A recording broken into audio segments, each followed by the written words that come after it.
Bismillahirrahmanirrahim. Assalamualaikum warahmatullahi wabarakatuh. Salam sejahtera untuk kita semua. Yang saya hormati Bapak Makmuri Ahdi MAK selaku dosen pengampu mata kuliah seminar akuntansi dan teman-teman yang saya banggakan. Pada hari ini, saya Ananda Nurmilani Firdaus dengan NIM 2108205028 akan mempresentasikan proposal saya dengan judul Pengaruh Profitabilitas dan Corporate Social Responsibility terhadap nilai perusahaan yang terdaftar di BEI atau Bursa Efek Indonesia, studi kasus perusahaan manufaktur sektor tembakau yang terdaftar di Bursa Efek Indonesia periode 2018 sampai 2023. Baiklah, penelitian ini dilatar belakangi oleh Bursa Efek Indonesia kompak mencatat kenaikan kinerja keuangan pada semester 1 2023. Peningkatan ini didorong oleh kenaikan penjualan. Fenomena ini menandakan bahwa tingkat konsumsi rokok terus meningkat meskipun pemerintah telah menaikkan cukai rokok rata-rata 10% mulai Januari 2023 yang berdampak pada kenaikan harga rokok.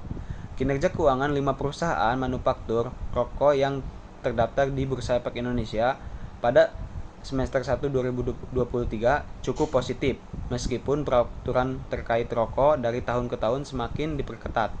Di era globalisasi ini, banyak sekali perusahaan yang lahir dan berkembang di Indonesia. Dan hal tersebut mampu meningkatkan perekonomian Indonesia hingga mencapai perekonomian yang stabil. Perusahaan manufaktur, perusahaan jasa, dan perdagangan saling bersaing untuk dapat bertahan dan menjadi yang terbaik. Perusahaan-perusahaan ini didirikan dengan tujuan utama untuk meningkatkan nilai perusahaan dan meningkatkan kesejahteraan pemilik atau pemegang sahamnya, atau memaksimalkan kekayaan pemegang saham dengan meningkatkan nilai perusahaan. Tujuan dari didirikannya perusahaan adalah untuk memaksimalkan nilai perusahaan. Memaksimalkan nilai perusahaan sangat penting bagi perusahaan karena memaksimalkan nilai perusahaan berarti juga memaksimalkan tujuan utama perusahaan. Untuk identifikasi masalah dari penelitian ini, dikutip dari liputan6.com, terdapat 2 emiten rokok yang telah menyampaikan kinerja keuangan sepanjang 2020. Dari laporan yang disampaikan, terdapat penurunan dari sisi pendapatan dan laba. Sementara itu, tahun 2023, Bursa Efek Indonesia kompak mencatat kenaikan kinerja keuangan sepanjang semester 1 2023. Kemungkinan besar akan mempengaruhi nilai perusahaan. Dan yang kedua, faktor yang memotivasi perusahaan untuk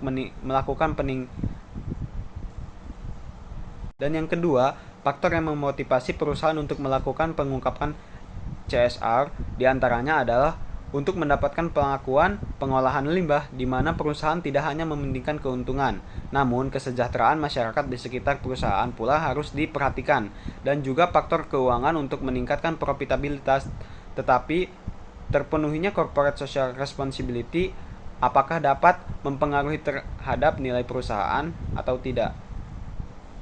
Untuk rumusan masalah dalam penelitian ini, yang pertama yaitu apakah terdapat pengaruh secara parsial profitabilitas terhadap nilai perusahaan yang terdaftar di Bursa Efek Indonesia. Dan rumusan masalah yang kedua, apakah terdapat pengaruh secara parsial corporate social responsibility terhadap nilai perusahaan yang terdaftar di Bursa Efek Indonesia. Dan masalah yang ketiga, apakah terdapat pengaruh secara simultan antara profitabilitas dan corporate social responsibility terhadap nilai perusahaan yang terdaftar di Bursa Efek Indonesia. Tujuan dari penelitian ini yaitu, yang pertama, untuk mengetahui apakah terdapat pengaruh secara parsial profitabilitas terhadap nilai perusahaan yang terdaftar di Bursa Efek Indonesia, dan yang kedua yaitu untuk mengetahui apakah terdapat pengaruh secara parsial corporate social responsibility terhadap nilai perusahaan yang terdaftar di Bursa Efek Indonesia. Dan yang ketiga yaitu untuk mengetahui secara simultan apakah terdapat pengaruh antara profitabilitas dan corporate social responsibility terhadap nilai perusahaan yang terdaftar di Bursa Efek Indonesia. Untuk kerangka penelitian ini bisa dilihat di PowerPoint di atas, yaitu variabel profitabilitas atau X1 dapat diambil kesimpulan bahwa profitabilitas tidak memiliki dampak pada nilai perusahaan. Ini didukung dengan penelitian Teddy Kristiadi dan Eti Herijawati 2023. Dan yang kedua yaitu variabel corporate social responsibility atau X2 berpengaruh positif signifikan terhadap nilai perusahaan. Ini didukung dengan penelitian Nihluh Laksmi Rahmantari tahun 2021. Dan yang terakhir yaitu variabel profitabilitas dan corporate social responsibility berpengaruh secara simultan terhadap nilai perusahaan. Baik, selanjutnya kita lanjut ke metode penelitian. Dalam penelitian ini, jenis penelitian yang diambil atau yang digunakan dalam penelitian ini adalah penelitian kuantitatif. Metode penelitian kuantitatif dapat diartikan sebagai metode penelitian yang berlandaskan pada filsafat positivisme, digunakan untuk meneliti pada populasi atau sampel tertentu. Pengumpulan data menggunakan instrumen penelitian, analisis data bersifat kuantitatif atau statistik dengan tujuan untuk mengkaji hipotesis yang telah ditetapkan. Dan yang kedua yaitu sumber data. Data ini menggunakan sumber data sekunder yang terpilih menjadi sampel penelitian, yaitu laporan keuangan perusahaan manufaktur sektor tembakau yang terdaftar di Bursa Efek Indonesia tahun 2018 hingga 2023. Dan yang terakhir, yang ketiga, teknik pengumpulan data. Dalam penelitian ini menggunakan teknik pengumpulan data yaitu studi pustaka dan dokumentasi. Dalam proses studi pustaka, seorang peneliti akan menghimpun berbagai data yang relevan dan sesuai dengan topik penelitian. Dan selanjutnya yaitu populasi dan sampel. Populasi yang digunakan dalam penelitian ini adalah perusahaan manufaktur subsektor tembakau yang terdaftar di Bursa Efek Indonesia sebanyak 5 perusahaan, yaitu PT Gudang Garam Tbk, PT HM Sampurna, PT Indonesian Tobacco, PT Bentul Indonesian Investama, dan PT Wismilak Inti Makmur. Untuk sampelnya, berdasarkan rincian di atas, sampel yang digunakan adalah perusahaan manufaktur sektor tembakau yang terdaftar di Bursa Efek Indonesia tahun 2018 hingga 2023 sesuai dengan kriteria penelitian. Untuk diantara kriteria penelitiannya yaitu perusahaan manufaktur yang listing secara kontinu di Bursa Efek Indonesia tahun 2018 hingga tahun 2023. Lalu yang kedua yaitu perusahaan manufaktur yang menerbitkan secara lengkap laporan keuangan maupun laporan tahunan yang berakhir pada tanggal 31 Desember 2018 hingga 2023. Lalu yang terakhir yaitu perusahaan manufaktur pada Bursa Efek Indonesia yang memperoleh laba selama tahun 2018 hingga 2023.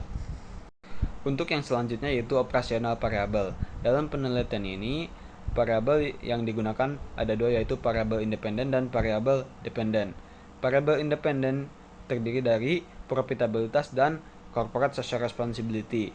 Yang pertama yaitu profitabilitas. Rasio untuk mengukur profitabilitas yang dipakai peneliti ialah rasio return on asset atau ROA. ROA adalah perbandingan antara laba bersih setelah pajak dengan aktiva untuk mengukur tingkat pengembalian investasi total. Dan yang kedua yaitu corporate social responsibility, yaitu suatu konsep pertanggungjawaban perusahaan berkomitmen untuk berkontribusi dalam pengembangan ekonomi berkelanjutan melihat pada keseimbangan terhadap aspek sosial, ekonomis, dan lingkungan. CSR mencakup tanggung jawab organisasi, terutama perusahaan di luar tanggung jawab keuangan kepada pemilik modal, terutama pemegang saham. Perusahaan memiliki tanggung jawab yang lebih luas daripada hanya mendapatkan uang untuk memegang saham. Rasio yang digunakan untuk mengukur atau menghitung CSR yaitu CSRDI atau Corporate Social Responsibility Disclosure Index, sama dengan jumlah indeks yang ditetapkan oleh perusahaan dibagi jumlah item pengungkapan CSR. Dan yang terakhir yaitu variabel independen. Variabel dependen yang dipakai yaitu nilai perusahaan. Nilai perusahaan adalah kondisi yang dimana bisnis sebagai gambaran dari kepercayaan masyarakat sebagai konsumen terhadap kinerja dari produk perusahaan, sehingga dapat dikatakan value perusahaan menjadi penilaian investor dalam melihat tingkat keberhasilan manajemen dan pengelolaan sumber daya serta hubungannya dengan harga saham perusahaan itu sendiri. Rasio untuk menghitung nilai perusahaan yaitu PBV sama dengan harga saham dibagi nilai buku saham. Dan yang terakhir yaitu teknik analisis data. Teknik analisis data dalam penelitian ini menggunakan uji asumsi klasik, diantaranya yaitu uji normalitas, uji multikolinearitas, uji linearitas, dan uji autokolerasi. Sekian presentasi proposal dari saya, kurang lebihnya mohon maaf. Wabillahi taufiq wal hidayah. Wassalamualaikum warahmatullahi wabarakatuh.